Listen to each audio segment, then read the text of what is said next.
started in 1861 and it went throughout 1861 through 1865, and it was the battle between the North, which is the Union, and the South, which is the Confederate States of America.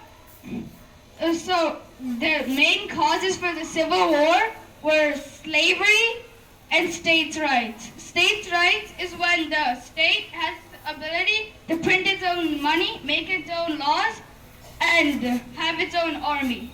Slavery is when people from Africa were shipped over on boats to America to work in plantations, and they were tortured by people who would walk around and whip them if they weren't working, and they would have bleeding fingers by the end of the day because cotton would prick their fingers.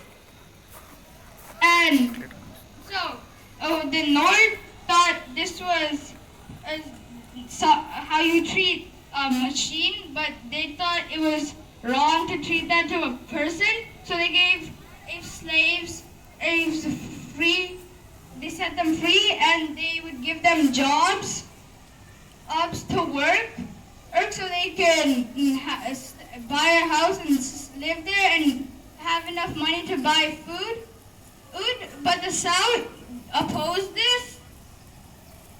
So when the election of Abraham Lincoln happened in 1860, South Carolina was the first state to secede from the Union, and in the few years, there's 12 other states and would join them, and the whole South has seceded it from the North, and the North wanted to bring them back, so they declared war on the South, and so the South needed a leader, so they sent a letter to a man named Jefferson Davis to be their president. So the first firing of the Civil War was when the Southerners shot cannons at the Fort Sumter, which was a Union fort in South Carolina. So the Union defended it, but they had to retreat. And in the 3 years, the South won every single battle except two of it for 3 years. And then the North brought in a new general, who was Ulysses S. Grant, who became the president he was the 22nd president. And he said that since we have more resources, we need to start waiting for them to try and come to the North, and we stop them there and wait out the war until they have no more resources left. So the South outfought them, and they still won even with Ulysses S. Grant his new plan. So what the North did, they went to Vicksburg, Louisiana, and they captured it. So that means they have full control of the Mississippi River. So they have the north part of it, and now they have the south.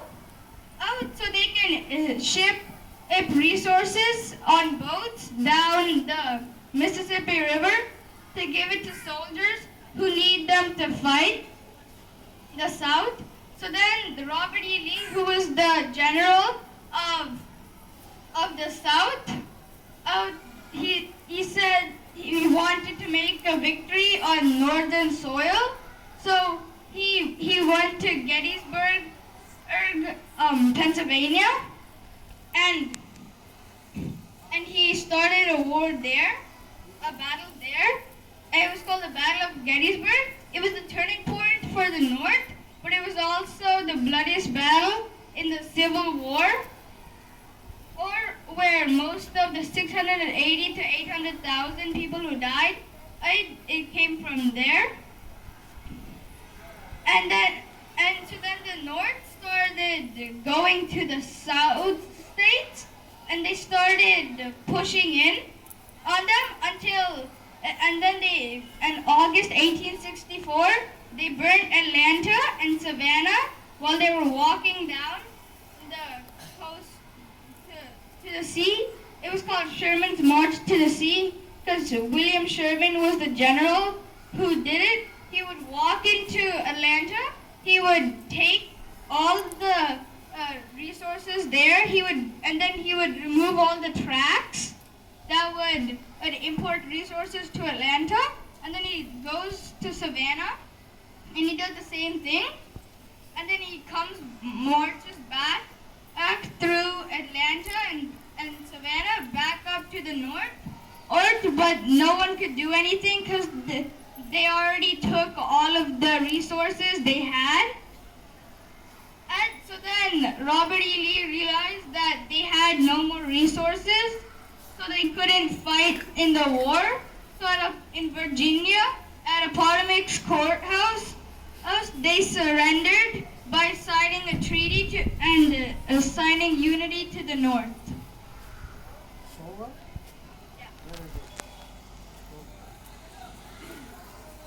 I'm here to talk about World War I and II, and yeah. So, the world wars were some of the most bloody events in human history. World War II had around 60 to 80 million people died. World War I had 17 million people died. But let's start with World War I. So World War I, it kind of came from a lot of tension was building up. People were building their armies. They were trying to expand their empires, and they were making alliances with other countries. So if one country goes to war, a lot of them have to fall into war. So there was a guy, and he was kind of like the king of a country called Austro-Hungary, and he went to go kind of deal with the revolution. But then some other person from a country called Serbia came and assassinated him. So Austro-Hungary was kind of mad that their leader was assassinated. So they went to Germany and they decided to go to war against Serbia. But then Serbia went to their friend Russia to defend them. And Russia went to France. So Germany and Austro-Hungary declared war against France, Russia, and Serbia, and they did the same. Britain and their empire was just staying out at that time. So what Germany was trying to do was they wanted to go quickly through France and then rush back before Russia gets ready for war and take them out fast. Unfortunately, the French kind of had built a line, so they were trying to jump around Belgium to get through France. And Belgium was neutral, and Britain wasn't really happy that they were going through a neutral country, so they also joined the war. So Germany thought Belgium was just gonna roll over and just let them come through, but they didn't. So in key battles, like the Battle of Liege, they stopped Germany, and that let Great Britain use propaganda to spread news about what Germany was doing. So Germany was still doing fast, and they were punching through Belgium, but then before they expected, Russia came ready for war. So they asked Austro-Hungary to get on it, but Austro-Hungary was doing some really dumb things. They would go to Germany, and then they'd ask for help, and then Germany would tell them what to do, and then they'd do something completely different, and then ask for help again. But so they kind of got pushed back a bit, but everybody ended up going to kind of a stalemate. Nobody was moving. It was stuck. So Great Britain asked the Japanese people to go attack Germany in the Pacific with their lands in the Pacific. And after that, Germany decided to bring in the Ottoman Empire, which is now Turkey and a lot of Iraq and some Israel now. And nobody was still making any progress. So Germany had to break the stalemate, or else they would have just run themselves out of materials, because everybody was just sitting and waiting for the other person to just run out. So Germany decides to break pretty much every rule in warfare and started using chemical warfare. So they would drop chlorine gas on the other people in the trenches in the Allied power. So that would blind those people and that'd make it a lot easier to run over the trenches. And they'd also bomb civilian cities. So they'd just come into a random city and they'd just drop bombs on top of it. So people would have to go to air raid shelters and mess up their daily life. So Germany got Bulgaria to take out Serbia because Austro-Hungary was still doing absolutely nothing. But battles in Russia were going well for Germany, so it looked like they were going to win.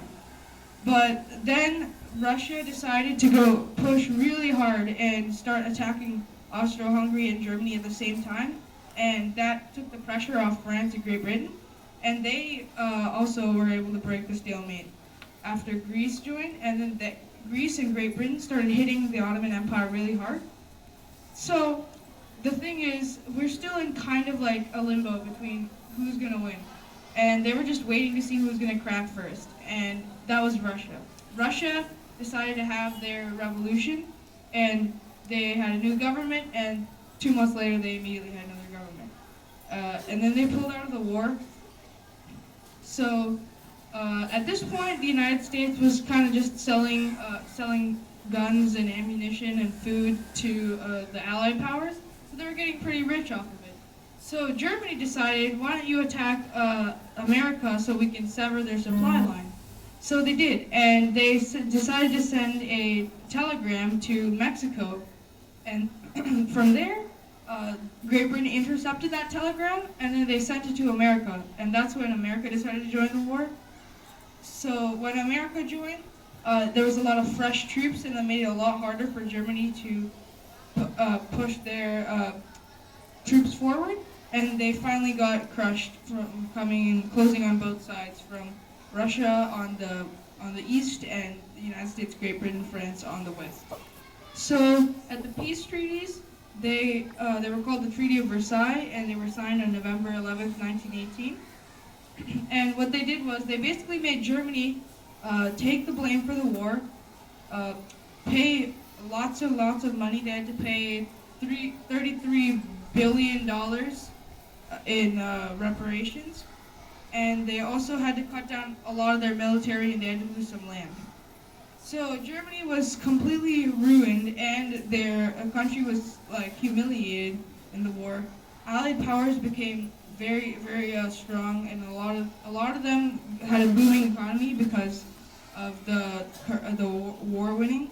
Unfortunately, lots of people died. As I said, 17 million people had to die in this war, and 20 million more were wounded. And everybody thought there would never be a war again, and it was all going to be peaceful. Unfortunately, World War II came along.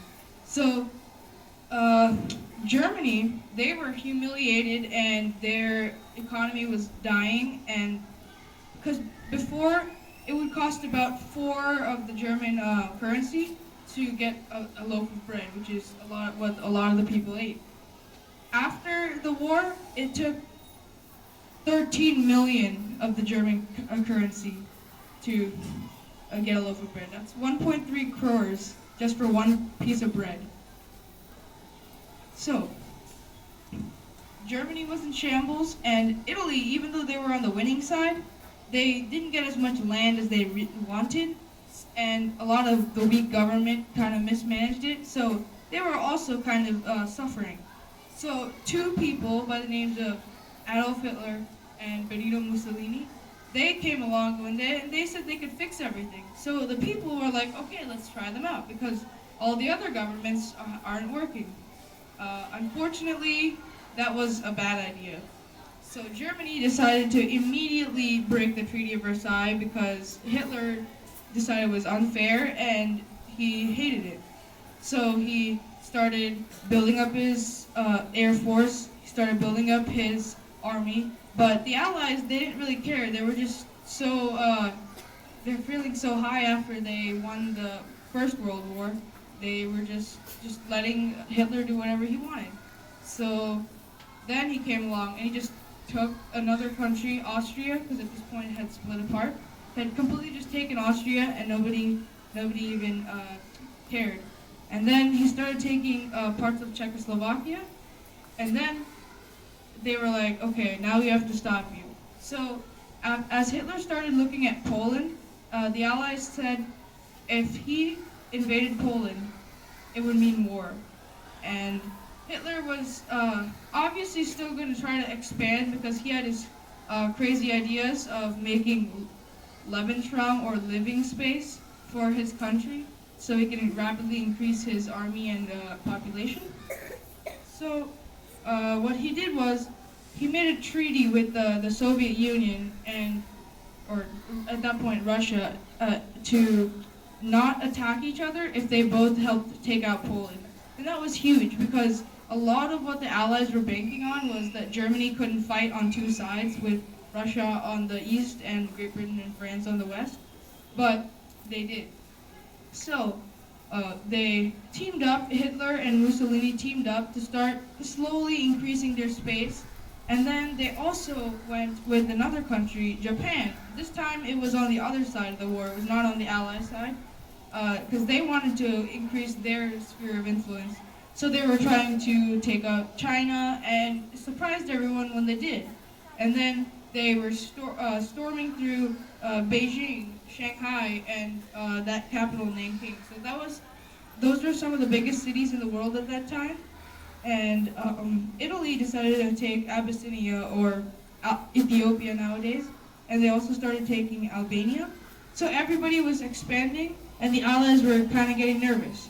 But when Germany went through and took Poland, that's when the Great Britain and France declared war on Germany. So France was like, okay, not this again. They didn't want to get crushed again. So they decided to make a small line of defense called the Maginot Line. And to their credit, that was pretty good. Unfortunately, it didn't extend all the way to the sea, so Germany could just go around it. And that would be going through Belgium. So Great Britain decided to kind of start blocking it. So Germany just had to sit and start waiting it out. So they were building up their army a lot with tanks from iron, and they got their iron from Sweden. So Great Britain decided, let's cut off Sweden. But then Germany completely came along and completely destroyed the Great British Army because they weren't really looking to attack seaports, but they were forgetting of the airfield. So Germany's air superiority just let them take the whole of Norway and the whole of Sweden. And that from there, the then Prime Minister Chamberlain resigned, and he was replaced by Winston Churchill, who would go on to be in Great Britain for the remainder of the war. So Germany decided now was the great time to go attack France. So they went around Belgium again because they were just slipping through the Maginot Line. And then during the fighting, unfortunately, France left a hole in a state called the Ardennes. But that was just a bunch of forests and hills, so it was really hard to get through. So they thought nobody would be able to get through that. But Germany went through there. And then they used their crazy new tactic called Blitzkrieg, which meant like they would just go really fast and they'd just spam everyone with tanks and hundreds of thousands of troops. And they pushed the best of the French army off to a small town called Dunkirk, and they had to pull a surprise landing to save all those troops. And there's a really famous movie for that now as well. But at this point, Germany had just completely taken out the strongest of the French army and part of the Great British Army. So they completely stepped on France. It was super easy for them. They just walked into Paris and they took the whole of France. So they wanted to play some mind games to make Great Britain surrender. They were like, they set up a French puppet state, so it looked like France joined Germany's side, and then they started attacking Great Britain from there. And they were doing smart things and taking the airfield because air superiority is really important. But then the RAF, the Royal Air Force, they decided to drop bombs on Berlin, and it wasn't even that bad, but it made Hitler really, really mad. So he decided to drop bombs over and over on London for like 5 months, and the morale held strong, and that gave the RAF time to repair, and they completely repelled Germany. So air superiority was to Great Britain, which was a big plus. So Germany was kind of getting scared of getting pushed back, so they decided to make their alliance with Germany, Italy, and Japan true, and called it the Tripartite Pact. So Italy was kind of the weakest link here. So the Allies' idea was they were going to come through Africa, through Egypt, and kind of squeeze the Axis powers out of Africa and into Italy. So then Germany would have to send troops, and that would ease their fighting. And eventually, U.S. tried to supply lines to the Allies, but Germany kept hitting the supply lines by cutting them off with their U-boats. And this is where one of the most important technological advances of the war came. That's where Alan Turing and his people, they started working on cracking the Enigma. And this was a huge step in computers. So a lot of computer advancements came from wartime, and a huge step came from World War II. So at this point, Greece had finally fell, and Hitler made a move that surprised absolutely no one, and he started invading Russia. But then, the most annoying thing for any invasion of Russia, cold happened, and they were so cold that the oil in their tanks were literally freezing, and they had to leave their horses on the side of the road just so they could mark their path because there was so much snow on there. And so Hitler now had a large sphere of influence, and he started doing the atrocities of the Holocaust. And by this time, Japan wanted to get on the victory bus and start taking out all of the Pacific. But then they realized that a lot of that Pacific area in like Indonesia, Malaysia, Philippines, that area had Allied control. So what they wanted to do was they wanted to take out the naval fleet. So they went to Hawaii, and they tried to take out the whole thing, but they forgot to hit the naval repair yards or the storage tanks. So the base would be up and running very soon. So this made America join the war, and Germany, to show their friendship, declared war on America. So America is fighting on two fronts, on the Pacific and on Europe, but they were mostly sitting in the Pacific. So Japan started blasting through islands, and they eventually took the Philippines with their similar blitzkrieg strategies. And meanwhile, there's a siege on a city called Stalingrad, but Hitler was so he was so arrogant that he wanted to push his armies to the south of Russia so he could get all the oil fields. Unfortunately, he split his army there, where the Russian army held fast, and they stopped it and completely pushed back Germany, almost to the Russian border. So, and now the Allies it was turning in their favor. So, in the Pacific side, Midway Island was a huge victory for America because they took out many portions of the Japanese fleet, and Japan never recovered from that. So Africa was also squeezed out by the Allies. They used Egypt, and they used a small town from Morocco to kind of squeeze the Italian influence out of Africa. So now the huge empires were slowly crumbling in the Axis powers. Italy pretty much instantly got clapped by the United States and everyone, because half of them, they knew a lot of the people in the United States Army, so they willingly gave it up. So Germany had to send more troops, and they had to split their army even more, so they could stop in Italy. So it was starting to become more of a stalemate now again, and nobody wanted to have another stalemate. at this point because it was almost near to the end and people were getting tired.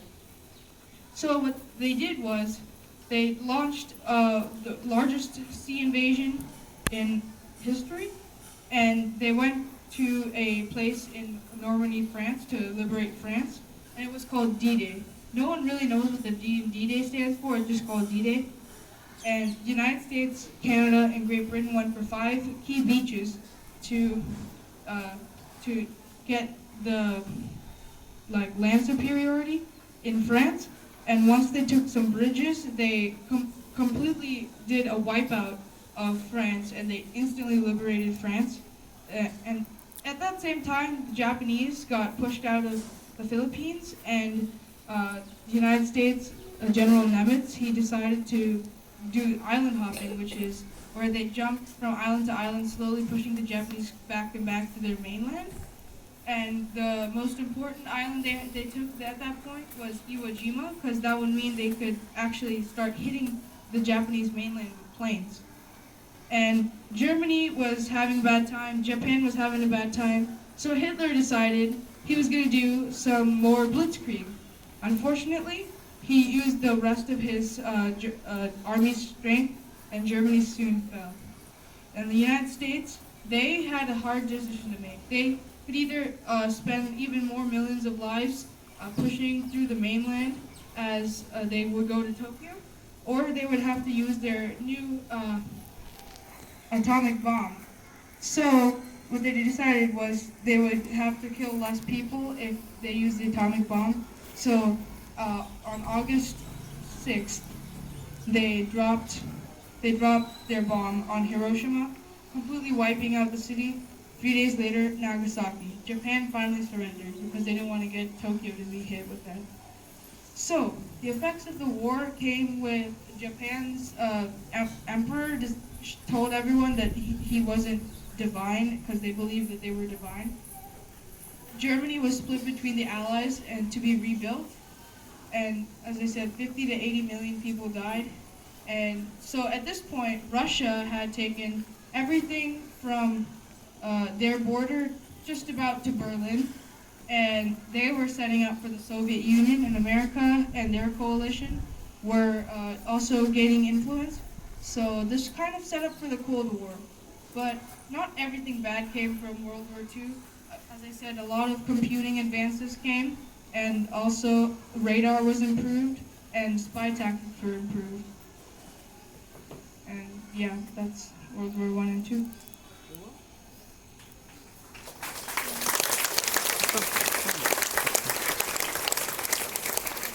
Dear students, though they are very small kids, they are sharing the vast knowledge like a teacher or like a lecturer. They are simply speaking about the great incidents in the world. So you to develop your knowledge with the communication skills, and then you dare to speak in front of everybody. You can address the big gathering, because just if you have sound knowledge and communication skills, 2 skills you need. Okay, sound knowledge about the subject and best communication skills. Then you become a good speaker and you can share the knowledge with the people around you. May God bless you to try to get good skills like this. Special congratulations to both the kids presented here. Thank you very much, Master. Thank you. Okay, continue this. Thank you.